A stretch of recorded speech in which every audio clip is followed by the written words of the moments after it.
আসসালামু আলাইকুম, ঈদ মোবারক। ওয়েলকাম জানাচ্ছি বাঙালি রান্নাঘর লিপিস ডেলি ব্লগে। সহজ এবং ঘরে থাকা অল্প উপকরণে সুস্বাদু রেসিপি তৈরি মানেই হচ্ছে লিপিস ডেলি ব্লগ। কেননা আমি সবসময় চেষ্টা করি আমার ঘরে যে সকল মশলাগুলো আছে সেগুলো দিয়ে কিভাবে ডিফারেন্ট সাথে কিভাবে একটু মজাদার লোভনীয় একটা রেসিপি তৈরি করা যায়, যেটি খেয়ে অন্যের কাছ থেকেও প্রশংসা পাওয়া যাবে, সংসারের পরিবার পরিজনের মুখেও হাসি ফুটবে, তাদের কাছ থেকেও প্রশংসায় আমি পঞ্চমুখ হয়ে যাব।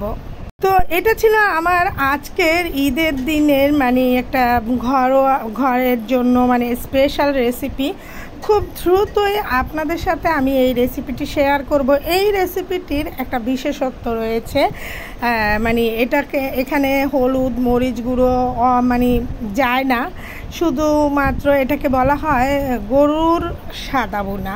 তো এই গরুর সাদা বোনাটা আমি কিভাবে করেছি কিভাবে করিনি সম্পূর্ণ ডিটেলস নিয়ে আপনাদের সামনে আমি অচিরেই খুব দ্রুত হাজির হব।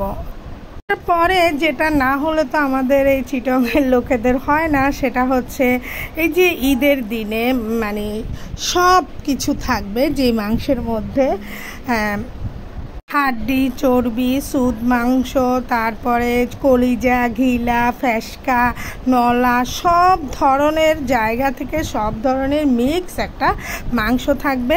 আর এই মাংসটা দিয়ে মেজবানি মাংস রান্না করা হবে। এটা হচ্ছে আমাদের চট্টগ্রামের জনপ্রিয় একটা খাবার, যেটা বিয়ে মেজবান, অনেক সময় মেজবান, বেশিরভাগ মেজবানেই থাকে। তো যে কোরবানেও কিন্তু রান্না করা হয়, অথবা সিন্নির গোস্ত বলা হয়। তো এই সিন্নির গোস্তটা মেজবানি মাংসর মতোই আমি রান্না করছি। তো যাই হোক, এই আর চালের রুটি তো থাকবেই, কি বলবো, চালের রুটি ছাড়া তারপর বাখরখানি এইসব তো আছেই, তবে চালের রুটি এটা থাকবেই। চালের রুটিও বানানো হচ্ছে। ঈদ মানেই আনন্দ, ঈদ মানেই খুশি, ঈদ নিয়ে আসুক সবার জীবনে আনন্দ ও সুখময় বার্তা, এই থাকবে আমার কামনা। তো কে কীরকম ঈদ পালন করলেন অবশ্যই আমার মতো একটু করে হলেও শেয়ার করবেন।